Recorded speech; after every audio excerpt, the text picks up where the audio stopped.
Welcome, everyone. Welcome to our June webinar.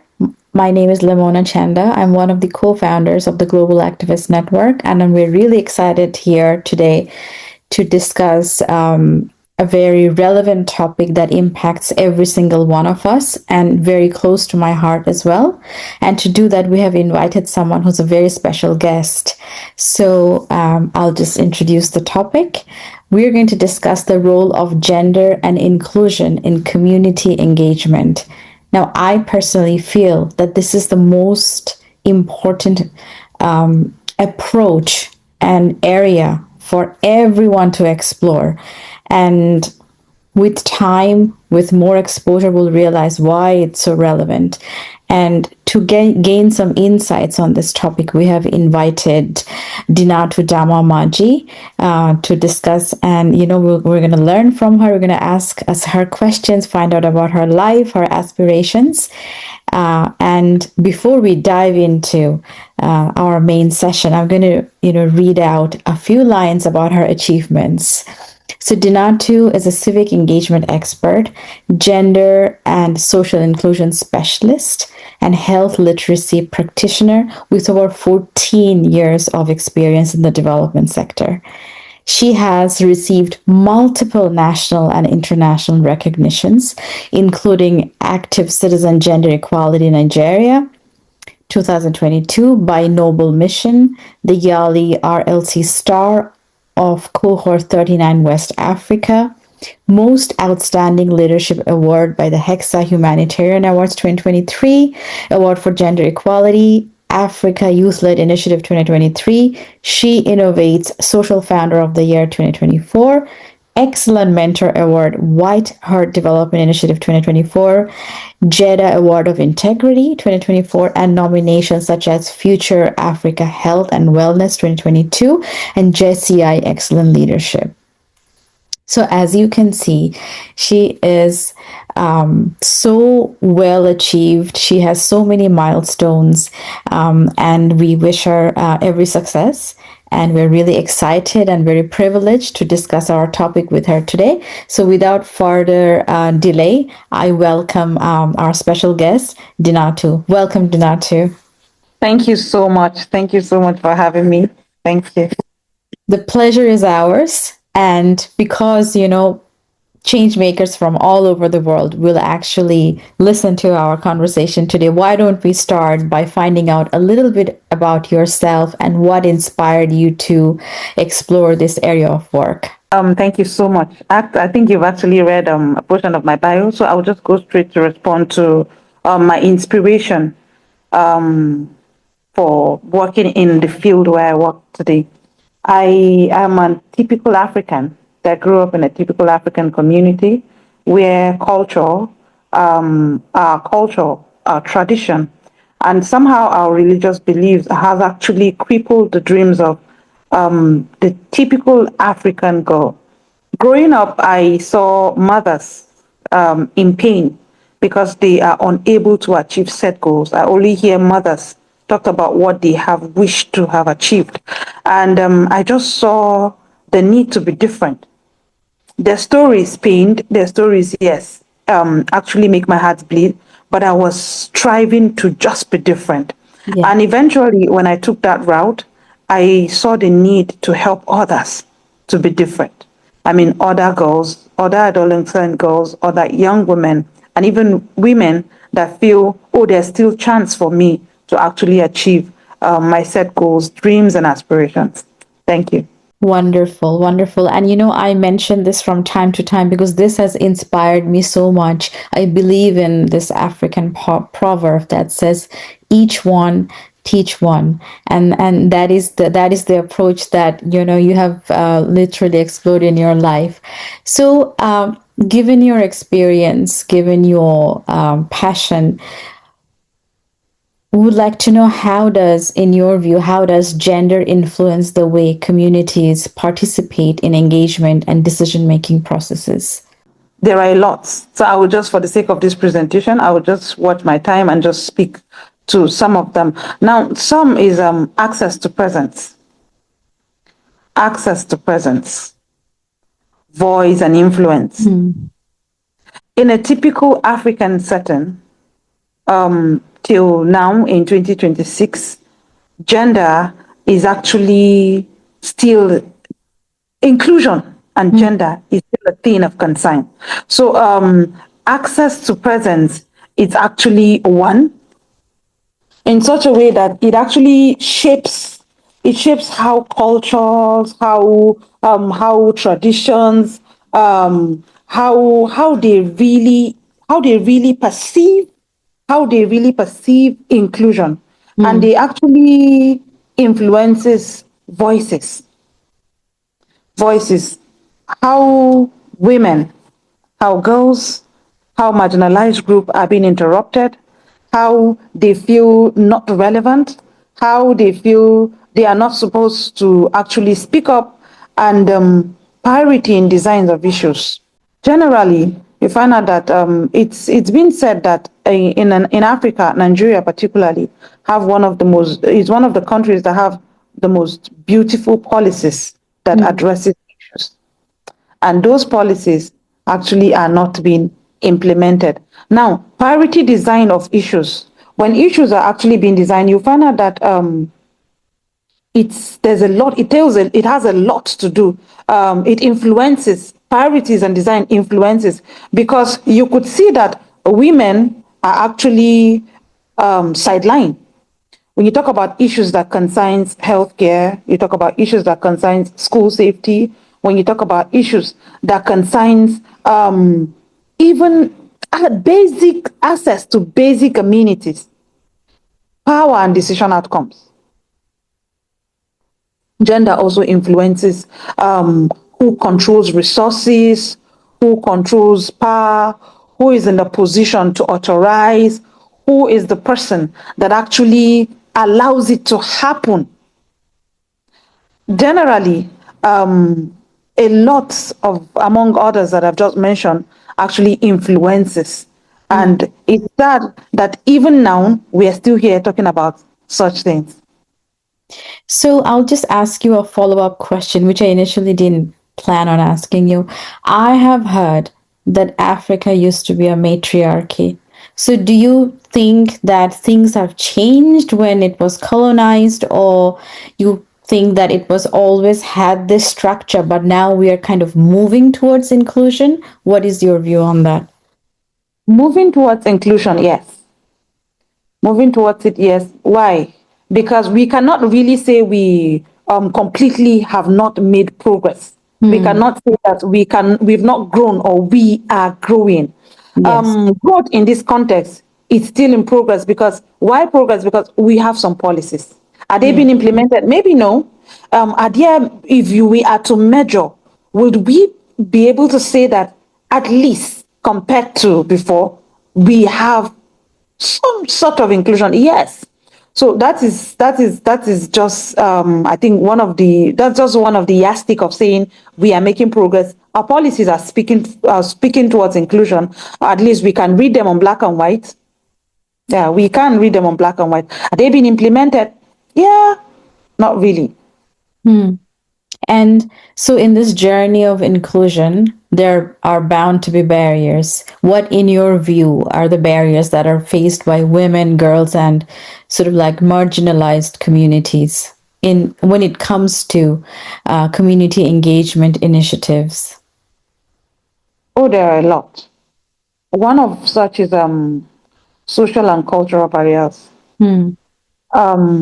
Gender norms have is still highly embraced, because women are expected to actually behave in a certain way.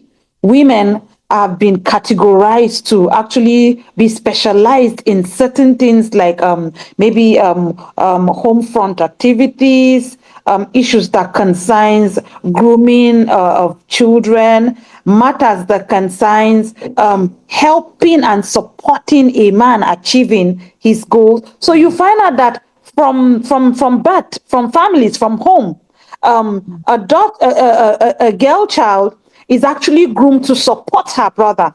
Oh, her brother has an aspiration of being a footballer, so she's been taught to take his boots, clean up his boot, and make sure food is ready when he's set to go to train. Now, what happens to her dream? What if she also wants to be a footballer? Yeah. Now, these social and cultural barriers has actually affect decision-making hierarchy. Because talking about culture in cultural setting and traditional setting, where some decisions, judgments are being made, trust me, we are not there. There are positions culturally that women must not attain. It's our culture, that's our tradition, and that's the standard. Now, stigmatization. You mentioned persons, marginalized persons generally. Persons with disability, are they stigmatized? Of course they are. Yesterday, I was opportune to make a presentation, and I was talking about inclusion. It will interest you to know, despite the strive in development and the standard of technology, the rapid growth in technology, there are still obvious gaps of inclusion as far as making sure that persons with disabilities are being attended to. Talk about banks. Talk about banks. Is it still accessible? Are building accessible? No. Talk about hospitals. Are there trained persons that are available to actually attend to these persons if I'm hard of hearing now? So if I go to the hospital, is there a doctor that is specializing in attending to me? How do I communicate my concerns to these persons? That is just for social and norms. Physical access barriers. I just made example of access to buildings now. And these structures I mentioned are not just limited to the two I mentioned. Even in government settings, government offices, government structures, you find out that it's not even happening. Gap informations, safety concerns, very, very alarming. Now, economic barriers. Economic barriers. I asked a question yesterday during my presentation. I asked what's the percent, because we have a policy in Nigeria that actually addresses inclusion for persons with disability, and the concern is persons with disability are supposed to have some percentage as far as employment is concerned. But who is employing them? We have a lot of them that are graduates. Who is employing them? Whether government or private sectors, who is employing them? We also have institutional gaps. We also have institutional gaps. Now, I mentioned a policy that addresses inclusion. And I also mentioned that it is still a shame that even the government that has actually made sure that those policies are on ground is not even implementing it. Are they being given, is there a provision of financial support? Is there some funds that are supposed to actually support them when they have crisis? Some of them do have conditions and they have crisis. So what happens medically to them? What happens if I am a graduate? What happens if I even have a distinction? So these policies are there. But nobody is even enforcing them. Nobody is enforcing them. Those gaps are there. We still talk about how women are being marginalized. We are still, okay, in 2026, you can imagine, the actually reserve seat is still an issue. Is still an issue. We still have young people, youth, young able bodies that are still job hunting. Economic barriers, they actually now making them very vulnerable, that they are easily manipulated, pushing and being an obvious trigger to all form of vulnerabilities, and making them nuisance and creating a lot of social menaces. Those are some of the barriers. Thank you. So in your view, how can organizations then create more inclusive spaces for participation and also for leadership? Organizations, right? Because basically organizations, talking about organizations, not-for-profit organizations, civil society organizations, community-based organizations rather, design engagement. Now, by design engagement, I'm talking about engagement that are actually inclusive. Inclusive. Inclusive inclusive in such a way that it allows this marginalized group of persons we just mentioned lend their voice at the design stage. At the design stage, some organizations actually assume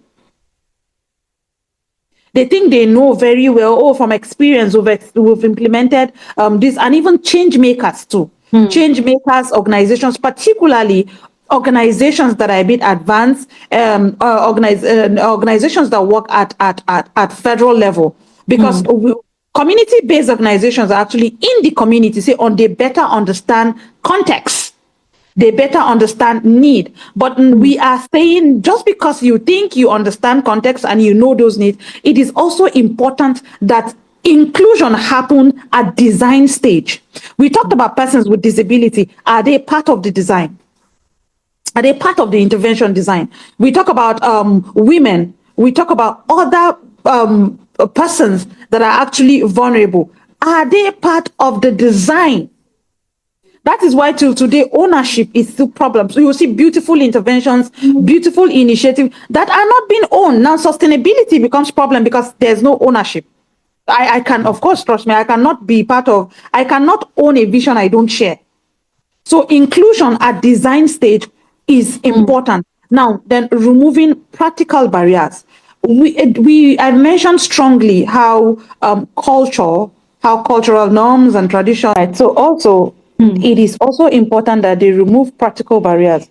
You find out that a woman is supposed to, if you are including me, okay, you want to do the inclusion is happening, and you get to fix a time that is not convenient for me, maybe as a nursing mother of 7 children, yes, or probably 8 children. And it is important that you actually make sure that during the design, the timing actually suits me.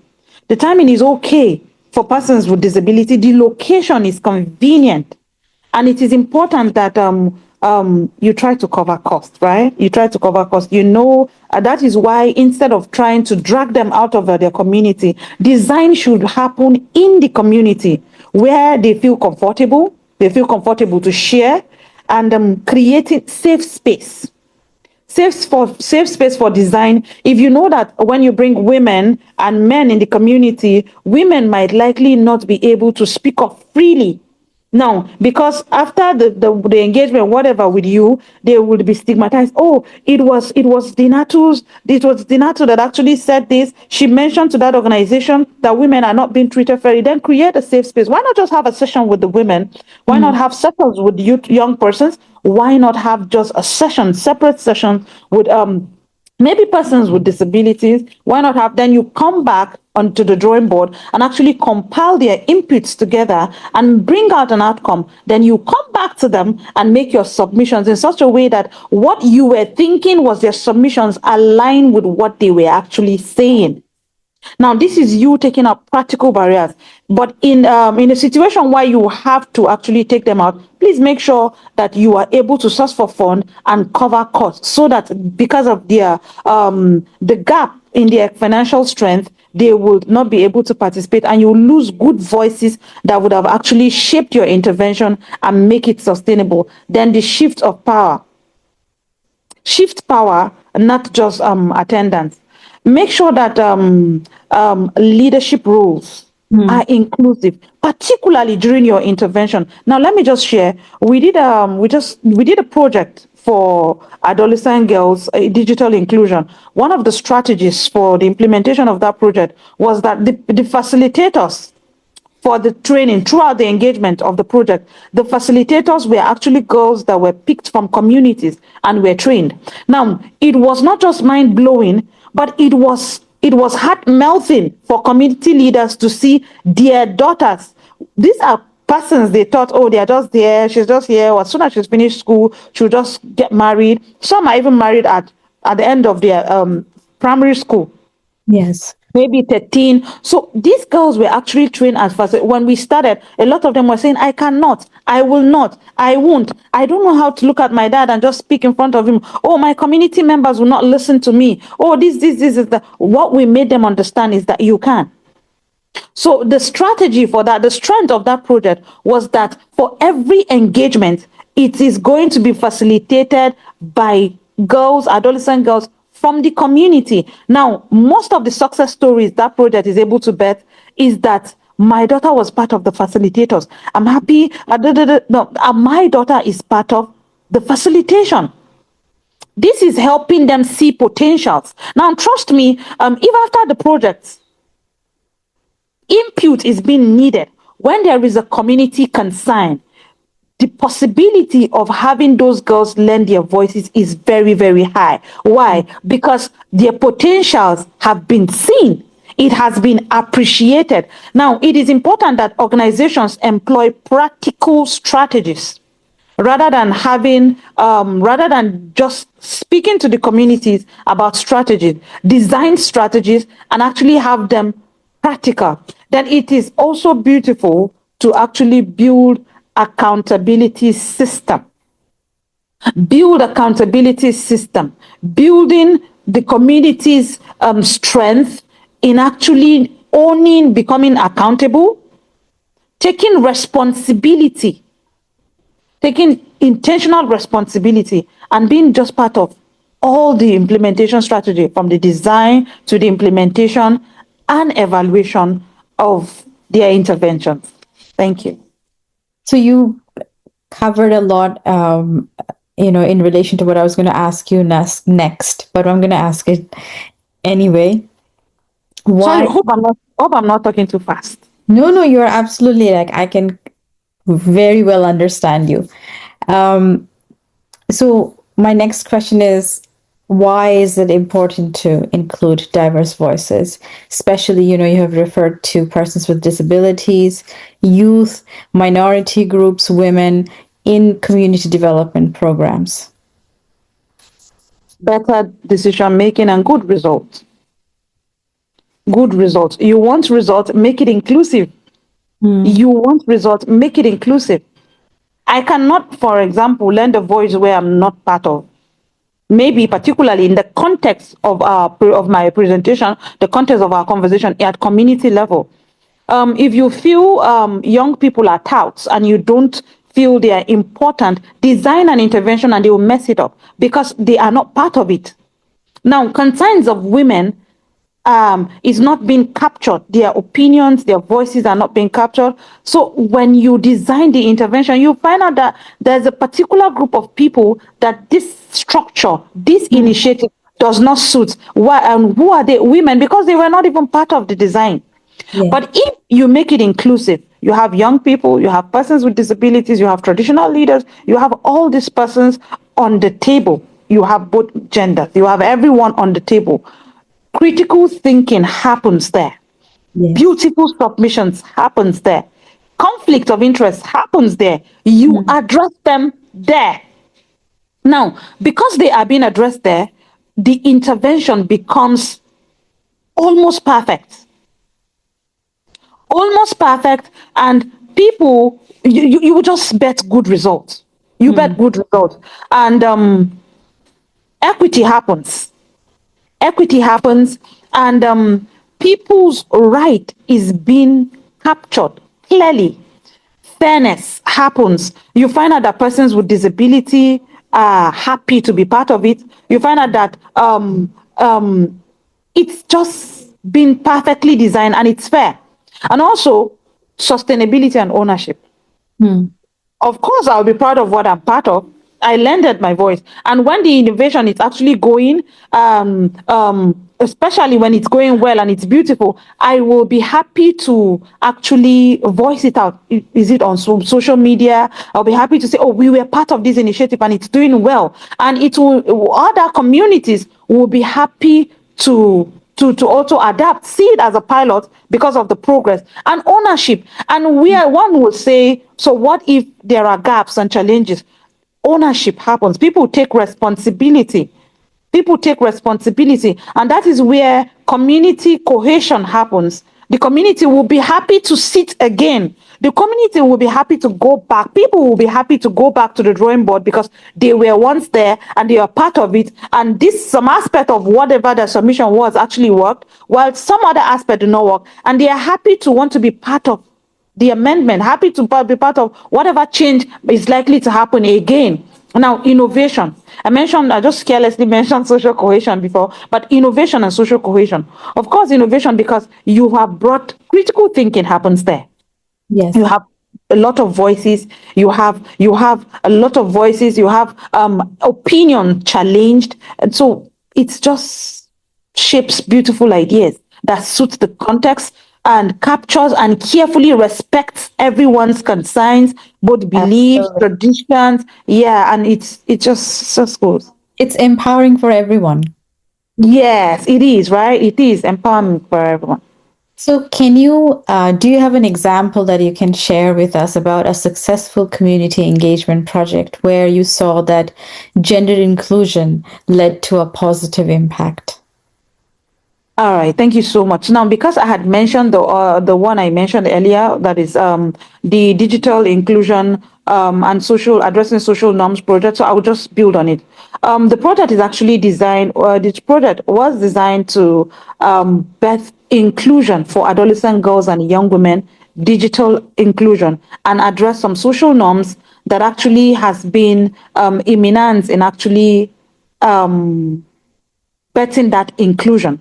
So during the design of the project, first we realized that a lot of adolescent girls don't even want to be part of the design because everyone is afraid that, oh, it's going to be Dinatu. So I don't want to be tagged as a spoiled child. I don't want to be tagged as someone that is already wayward. Now that's the word wayward, because I want a phone, because I want access to this technology. So I will not. Now, but when we carefully actually engaged groups at different levels, like I suggested earlier, we realized that there was so much concern about safety from both the parents, both their siblings, both community leaders and religious leaders, and even the vulnerable persons, that is adolescent girls and young women. So we had to discuss with them to figure, okay, what are, apart from the safety, the digital safety, we know, what do you think will better work for you as a community? What will work for you? And it will wow you, the beautiful submissions they actually made.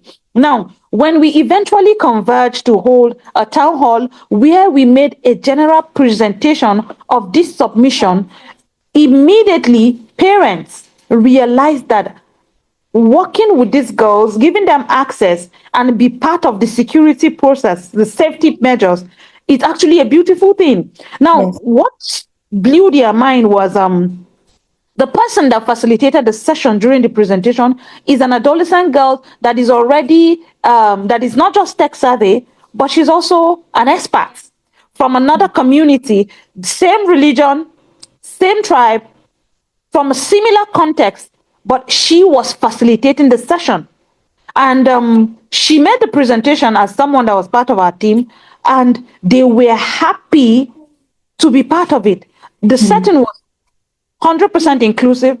All we make sure that everyone in the context of their community was in that hall. We critically and instead of trying to maybe sideline or kick against the project, they were happy to even share more together. Parents were happy to work as a family to make sure that safety is enforced while access is being given to adolescent husbands of young women. I'm talking about women between the ages of 18 that were already mothers. We are happy because they are able to understand safety and how it will better work for them as family and how it's better work for them as a community. And it's interesting to know that some of the, as small as it sounds, some of the beautiful outcomes we have, not just only do we have girls now that are already facilitators that are discovered themselves as leaders and tech savvy, we also have a community WhatsApp platform. Now, what that does is combat stigmatization. We also make sure that so there's good safety is being designed whereby nobody nudes it out. Sensitive pictures are carefully so now instead of being stigmatized because my sensitive picture is out, at community level, there is security design, safety that is designed against those that actually would want to even think of being those the perpetrator of such. Thank you. Amazing. Um, so you've touched on this topic. What role do you think cultural norms and traditions play in shaping gender inclusion within communities? Oh, culture. Uh, um, define the culture, our culture, Hmm. and our tradition. They actually define roles. They have defined roles. I mentioned earlier that there are positions that you would know that probably maybe even 20 years from now, hundreds of years from now, it's actually no, women are not allowed to hold such positions. But if culture intentionally is written in such a way or shaped, because those were still aligned, those were designed by actually humans. So if they are being shaped to actually allow inclusion,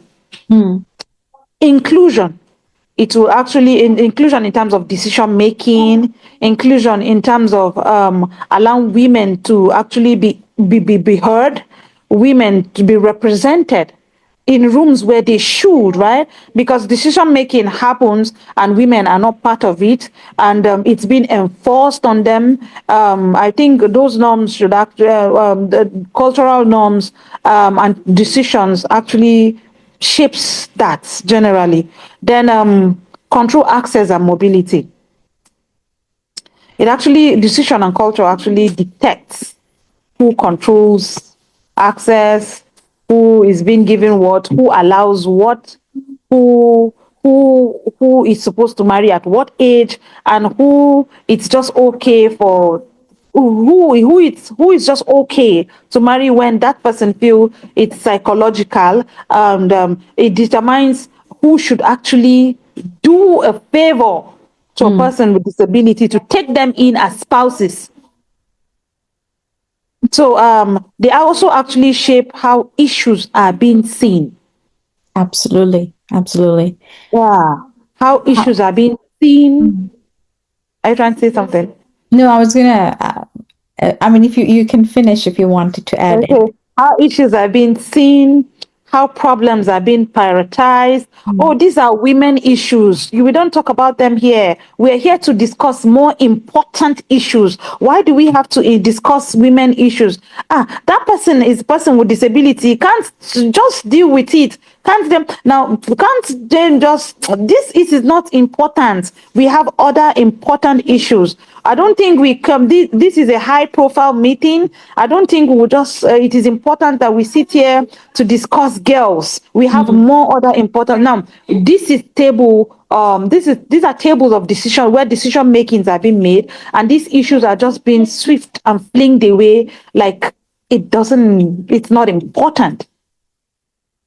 And that's why we don't even have a gender responsive government. We don't have a gender responsive system. And also, they are also used as tools for inclusion. They are used as tools for inclusion. And so you have talked about stigmas, and there are also stereotypes that exist in societies, especially ones that impact women. How can, in your view, how can change makers and local leaders challenge stereotypes and promote equal participation in community activities? Lead by example. Lead by example.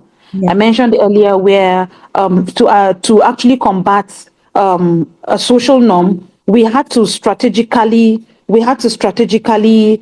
train facilitators, peer facilitator from the community, empowering them. Even though it was, I don't even want to talk about how the process was, because a lot of girls pulled out. A lot of girls pulled out, while the few that stayed panicked. Hmm. So lead by example. If you're designing an intervention, as a change maker, don't just want to be the face of the project. Oh, you want to glory, you want people to see you. I'm the change maker. I brought this initiative. I am part of this. I brought the funders. I know who is funding. No, allow people shift visibility, right? Shift. It's okay to be behind the scene. It's okay to groom. It's okay to actually build public ally from the community. It's okay to pick typical community people to actually spearhead the project. It's okay to be part of the planning and not even be visible. Use local language. Be intentional about people language. Be very sensitive and respect their culture. While we talk about shifting norms, I'm sure from my presentation, we already know that it sounds already difficult, particularly if you're not in Africa and you don't know how these norms actually are. They are difficult. A lot of persons have actually lost their lives in process, some even their families. So it is important to respect these cultures, even while trying to actually make sure that they are being shifted a little in such a way that inclusion happens. And it is also important to employ the use of local language. So they don't see whatever the innovation or intervention you're bringing as foreign and they don't want to be part of it. They would prefer an intervention that is being interpreted, translated in their language, an intervention that sounds like something that is part of us and not alien, an intervention that sounds like something we can actually embrace. Oh, this is beautiful. I think it's doable. Oh, we want to be part of it, than something that sounds maybe Western, that's something that sounds like a challenge to their culture, a challenge to whatever they've inherited. And allow redesigning happens.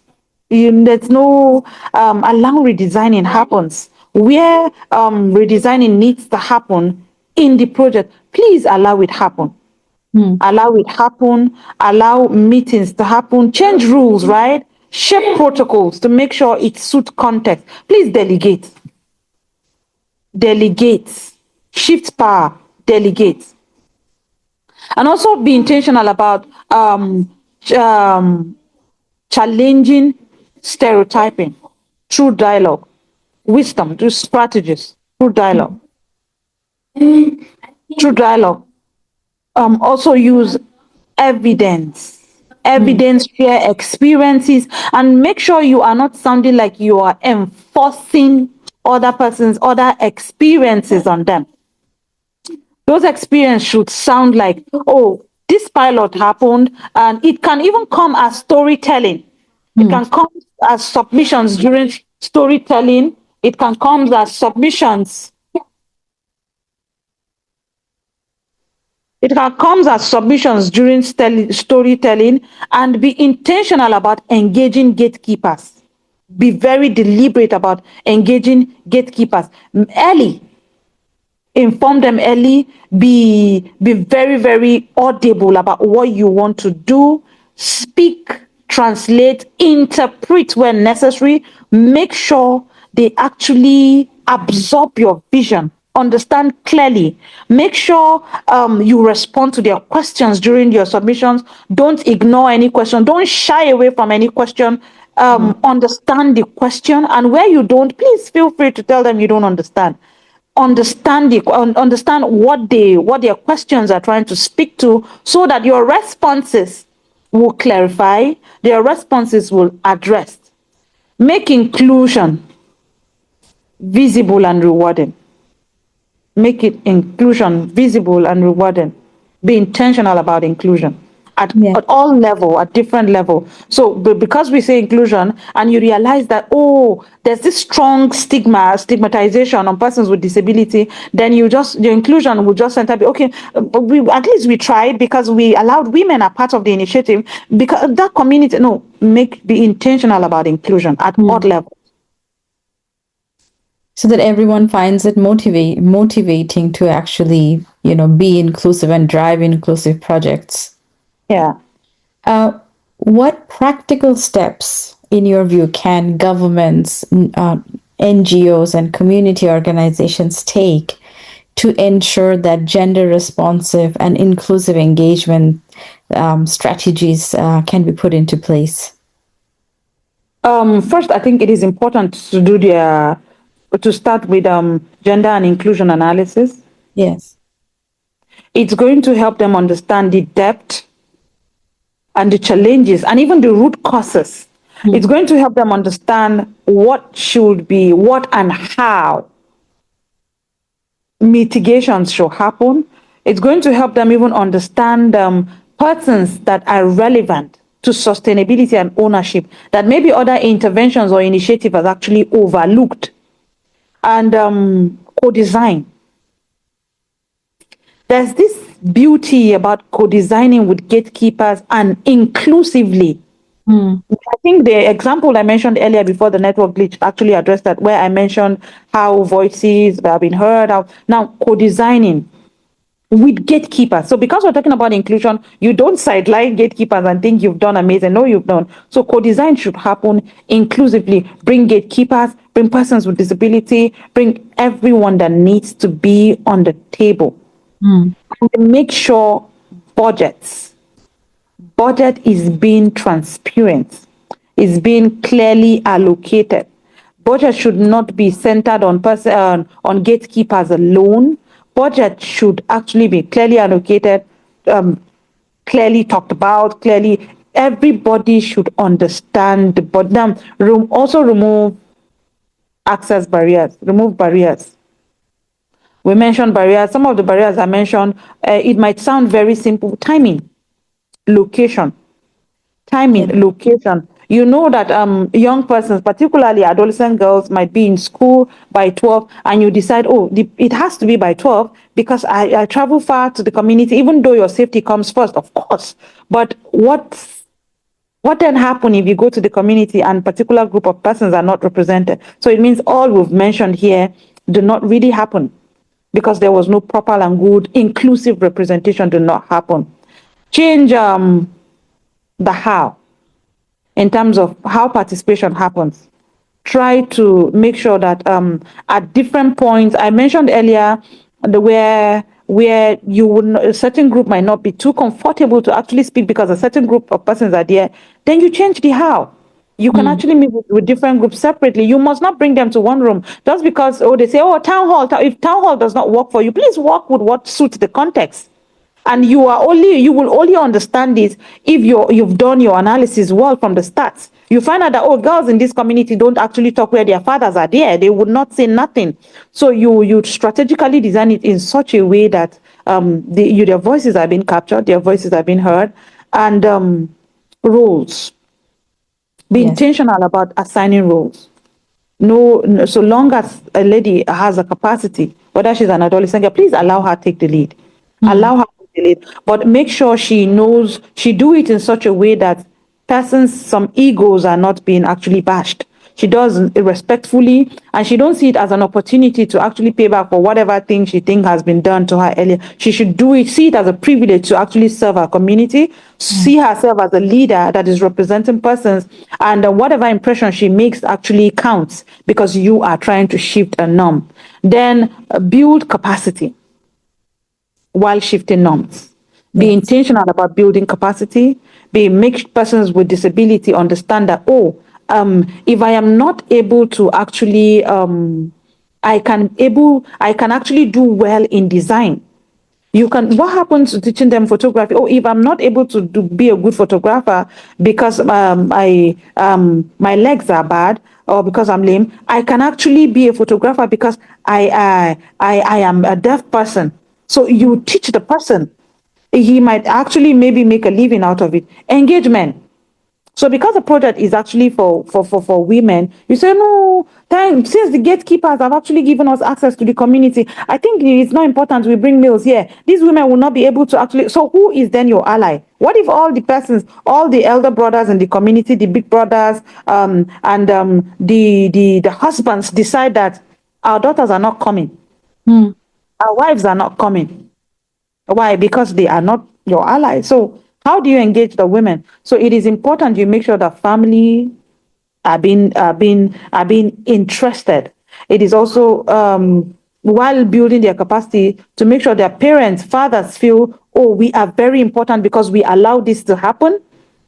farmers to know that they are very important, because the women would have ordinarily cooked for them, but they allow them to be part of your initiative. So they don't get to cook because they are part of your initiative. So see it as a privilege, and as often as you can, applaud them. Give them their flowers. Please do give them their flowers. Give them their flowers. Now use culture as a bridge to actually address your work, to help your work. Beautiful. Use their culture. Make sure that that existing association and groups that are already existing in the community are being part of your initiative. You are not the alpha and omega of your initiative. Make, if they are good in mobilization, please make them partners. Oh, our partners, allow them shine. Allow them shine. That's also building their capacity. You can also do a capacity building for them on mobilization. It will strengthen them. Teach them how to do the design, how to measure their impact, how to identify their gaps, their strengths, their weaknesses, and how to actually build them. Then it's also then you can actually track and be accountable. Teach they should know how. Okay, this is how we track this. This is how we are able to take responsibility and also be accountable. I think when government and non-governmental organizations and community-based organizations and even private sector actually employ these strategies, it's actually birth inclusive responses. So thank you. So I'm going to open our session to our audience for some questions. So please, everyone, if you have any question for Dinatu, please post them on the chat box. I think we have already received one question for you. Okay. This is from Turia. Turia asked, what's one thing organizations consistently get wrong when trying to be more inclusive? And what does getting it right look like? Assuming. A lot of organizations get it wrong when they assume. When they assume they understand context, when they assume they know the problem better than the community that have the problem. When they assume that they know who are the right stakeholders. When they assume that they know better these solutions because they have read about it, they read a pilot, they read a research, they read a publication, they read a report, they read whatever, they read this, they read that. They assume because they ran a social media survey, they assume. Now, it is important that before every project is being designed, a quality baseline that helps you analyze the problem, understand the problem, figure out who should be part of the intervention happens. That's how you can actually get it right. And what does getting it right looks like? Do your baseline. Do your baseline well. Your baseline will just, it will guide your activity, right? Your baseline will tell you what activities should happen, can happen, and who should be part of the activity design, whose submission is important during the activity design, whose submission is not relevant, whose submission is missing. If you had a design from your office before you do your baseline, you realize that whatever you did is actually lame. Thank you. I hope I've answered that question. Thank you. So we received another question from Gertrude. Gertrude asked, what has been your most challenging community project and how did you navigate this? Oh, thank you so much for this question. I think I have. Okay. I'll just share. I'll just go ahead and share. Now, there's a feeling of ownership and entitlement that has happened in Africa, where people feel entitled to not-for-profit intervention. This is the abuse now that happened at community level. So an intervention we're doing to actually build a primary health care center, because from the rate of maternal mortality is actually very high. A lot of pregnant women are dying because while trying to be conveyed to actually a health facility, because there's no primary health care in their community. So when we started following it up, with the state government, we realized that government has actually approved funds for the construction of that primary health care twice.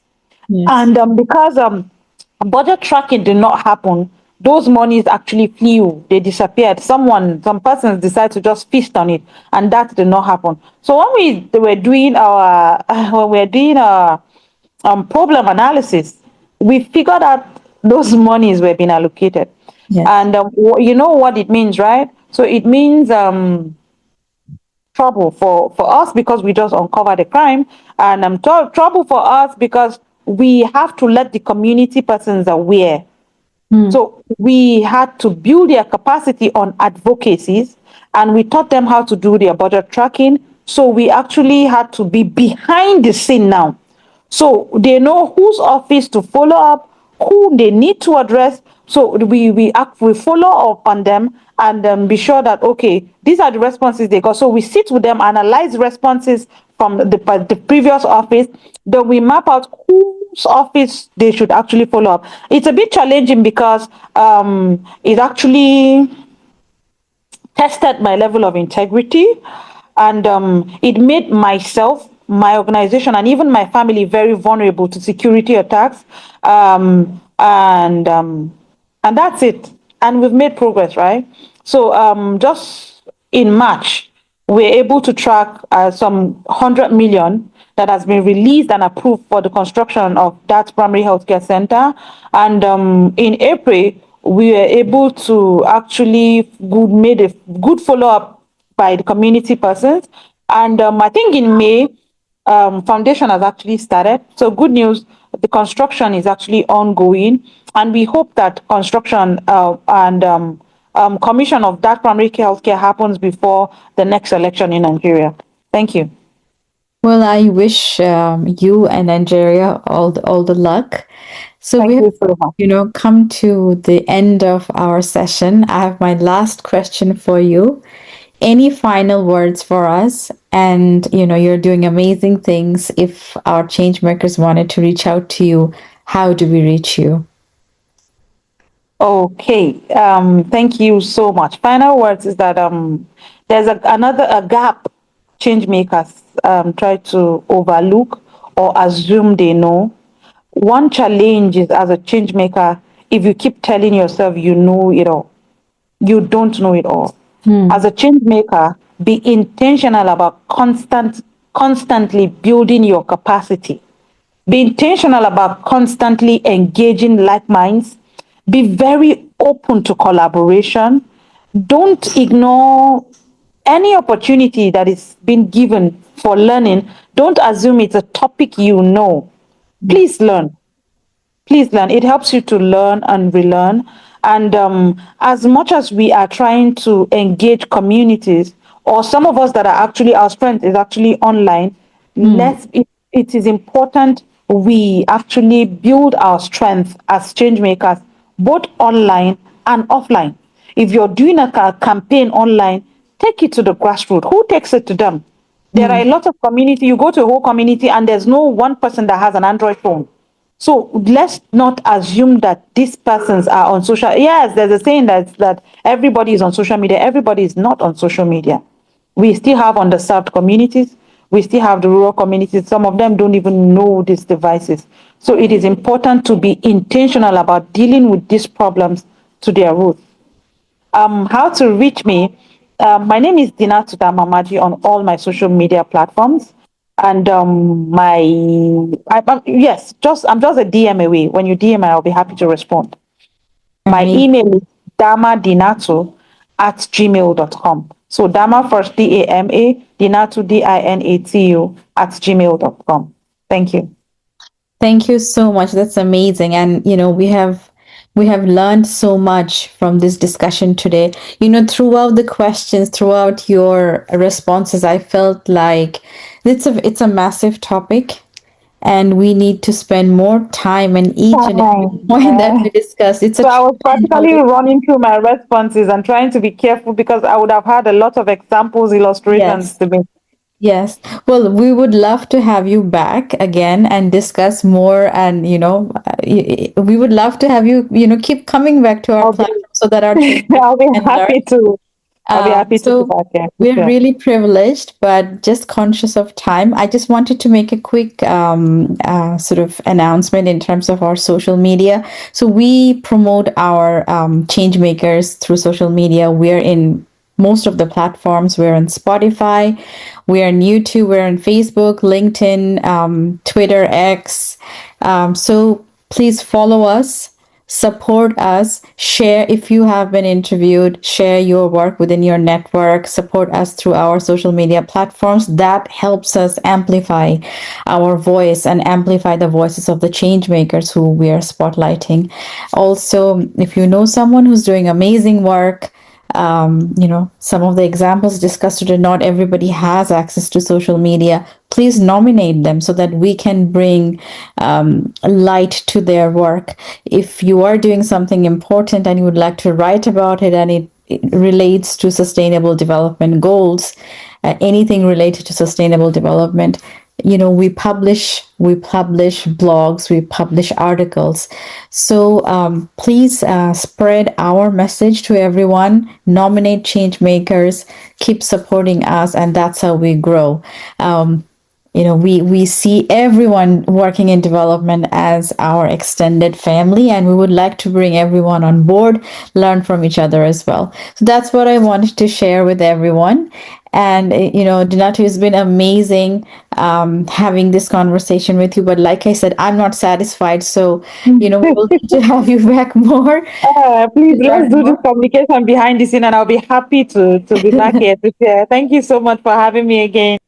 Thank you so much, and thank you everyone who joined today to listen to our session. If you didn't make it on time, we will be posting the recording on our YouTube channel, so you will find the details there.